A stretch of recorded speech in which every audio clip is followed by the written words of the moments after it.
कराची से शुरू करते हैं। 19 रोज में 3,300 वारदातें, 11 लोग लुकमा अजल बन गए।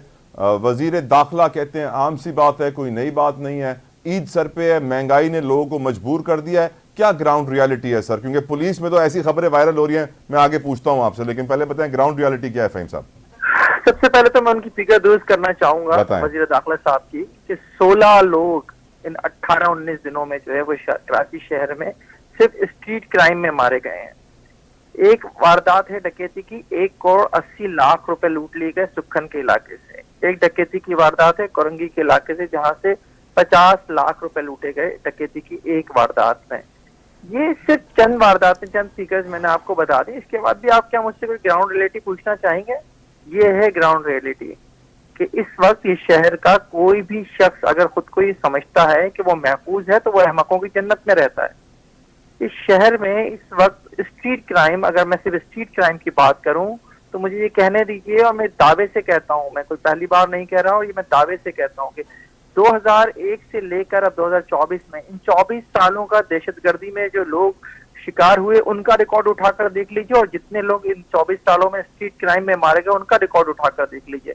आपको स्ट्रीट क्राइम में मारे जाने वालों का की फिगर जो है वो दहशतगर्दी में मारे जाने वाले अफराद से, शहीद होने वाले अफराद से ज्यादा मिलेगी, और इसके बावजूद इसको कोई सीरियस लेने के लिए तैयार नहीं है। क्यों नहीं है? मैं हमेशा पूछता हूँ कि भाई नीयत कहाँ चली गई? तो नीयत का ही सिर्फ मसला है, और नीयत कहाँ गई का सवाल जवाब बहुत सिंपल है कि आपने इसको लैंड ऑफ करप्शन बना दिया है।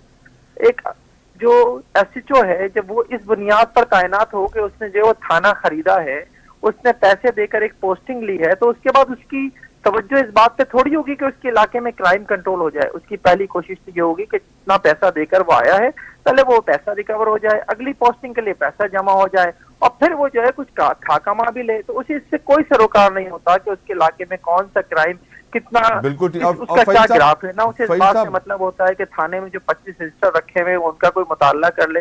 डोगर साहब के साथ इस बात से गर्ज होती है कि मेरी जेब भरनी चाहिए, और मेरे अफसरान ने जो मुझसे कहा हुआ है उनकी जेब भरनी चाहिए।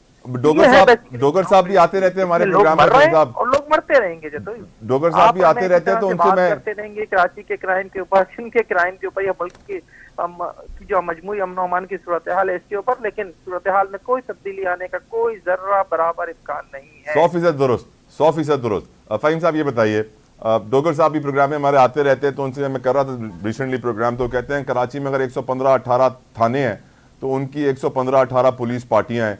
वो जाली मुकाबले भी करती हैं, वो लोग घर में डकैतियाँ भी करती हैं, बिजनेसमैन को किडनैप भी करती हैं, कभी इंक्वायरी खुलती है कोई फिदा हुसैन शाह साहब के ऊपर, कभी को बजारी डीएसपी आ जाता है, कभी बहुत सारे और केसेस। लेकिन आज जिस वजह से हमारी सिंध की पुलिस वायरल है सोशल मीडिया पे, वो हमारे एसएसपी साहब हैं, कोई रैपिड रिस्पांस फोर्स के साकिब इस्माइल मेमन साहब। उन्होंने खत लिखा है कि सिपाही जो है उनके ऊपर काला जादू कर रहा है, और इस वजह से हमारी पुलिस वायरल हो रही है, जबकि सिंध में डाकू राज भी फ़हीम भाई आपके सामने है। आखिर इस पुलिस का इलाज क्या है? देखिए, पुलिस का इलाज बहुत सिंपल है। वैसे ये साकिब इस्माइल मेमन साहब नहीं है, ये साकिब बशीर साहब हैं। वो साकिब इस्माइल मेमन दूसरे हैं, वो तो माशाल्लाह डीआईजी हो चुके हैं, ये एसएसपी साहब हैं। और इनका यह कहना है, बड़ी इंटरेस्टिंग स्टोरी जिसका आप जिक्र कर रहे हैं, कि उनके एहलकारों ने उन पर तावीज गंडे कराने की कोशिश की, जिस पर उन्होंने मेजर पनिशमेंट दी है।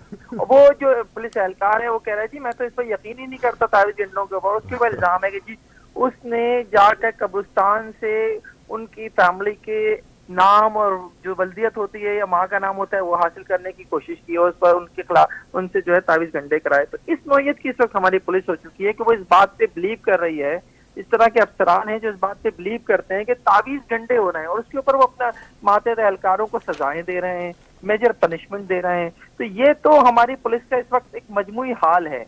और फिर बात यह है कि पुलिस कर क्या रही है? मेरा तो हमेशा से सवाल होता है कि ये जो अफसरान हैं, ये अफसरान अगर ये समझते हैं कि एयर कंडीशन कमरों में बैठकर वो पुलिसिंग कर रहे हैं, तो पुलिसिंग किसी भी तरह से एयर कंडीशन कमरों में बैठकर करने का नाम नहीं है। कभी भी अगर आप माजी उठाकर देख लीजिए कि कभी जो है वो कंट्रोल आया है क्राइम में, चाहे वो कराची ऑपरेशन हो या कभी जो है तालिबानाइजेशन के खिलाफ कराची पुलिस ने कोई किरदार अदा किया हो, तो आपको उस दौर में पुलिस ऑन रोड मिलती थी।